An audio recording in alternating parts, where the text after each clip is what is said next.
taking a new look at the final moments of Jesus on the cross. His book is The Hope of Glory, Reflections on the Last Words of Jesus from the Cross. John, good morning.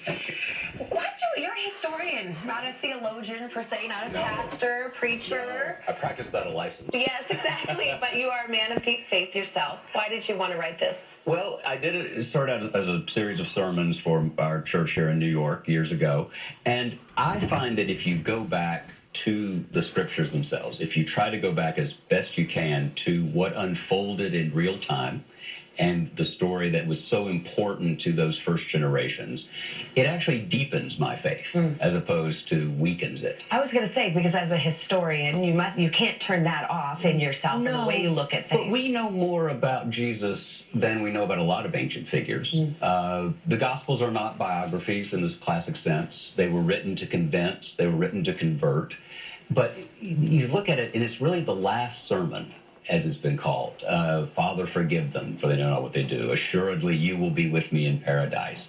It's this remarkable message, particularly in our own time, of mercy and love and duty. They are, but you know what? They're not easy. This is not an easy read. I was looking at some of them. Some of them are, we remember when Jesus forgives on the cross.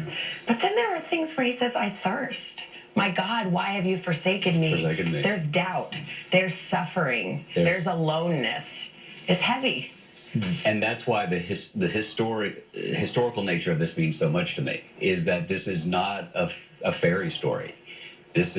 We know that as well as we know that anything that happened in the ancient world, that about the year 33, Jesus of Nazareth was convicted by Pontius Pilate, went to the cross, suffered and died, and his first believers believed that he had risen from the dead. That is determined how we tell time. It's determined the architecture around us is built the infrastructure of much of Western life. It's the single most important event, arguably, in human history. And so understanding what the evangelists meant, what did those words mean at the time, why were they included in the Gospels, what's the message, it's as important a story as anything that we talk about. There are these 7 different statements. It's like your book is like a devotional as you reflect on each of these statements and what they mean. Is there a through line? Because on the surface, they're very different kinds of statements. They are different, and that's fascinating because they're these 7 remarks. It's an ancient discipline to preach on these on Good Friday. The through line is, this is a human being who is also divine, but you can't move the human part away. He suffers, he bleeds, he dies. We can then argue all we want about what that meant, but there is the inescapable, I believe, historical reality that this remarkable figure, whom people like me believe is the second person of the Trinity, was a real person who breathed and gave us a message and possibly a portal to salvation. You say in the book you're not a proselytizer, you're not an evangelist. That's not in your tradition, but there's something to learn, especially in these anxious times, for anybody who just wants to even look and reflect on these words. You know, religion is very divisive, like everything else in our life now, but it doesn't need to be.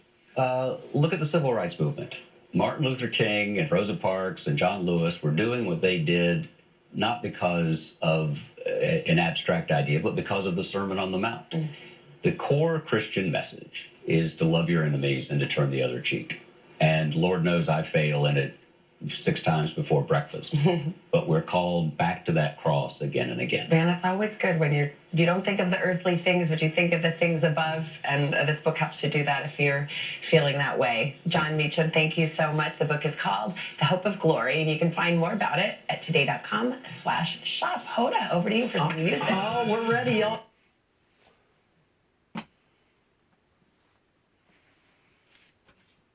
The hope of glory. In reality, that's the only hope that we all have. Because any and everything beyond this life is all futile. It's all materialist. We're only put here for a certain length of time, Some of us feel as if that we have a great importance to fulfill with God, because of God, for God. And obviously some of us don't. And ultimately this path that we're all on, this path of this journey, I think deep down even the atheist, even the agnostic know that there's going to be an ending in this path. We know where the beginning started. That was in our birth. And it wasn't just our birth, but it was many other births that come before our birth. So we know where the first birth was. According to the Bible, it was the beginning of Adam, the Alpha. Now the last birth pertaining to the human race has yet to be declared or discovered, because humans are still being born every day. But there will be one day one last final birth to humanity that will basically end the Omega, the Alpha and the Omega, the beginning and the end.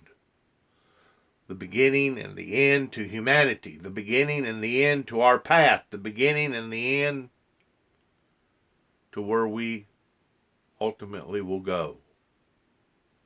And as I said, that even the agnostic, even the atheist know this. They may not have such of a tendency of wanting to openly disclose that they know this. But I think deep down inside, every individual soul knows that there will be a beginning and that there will be an ending in this path of life, this path of survival, this path of righteousness,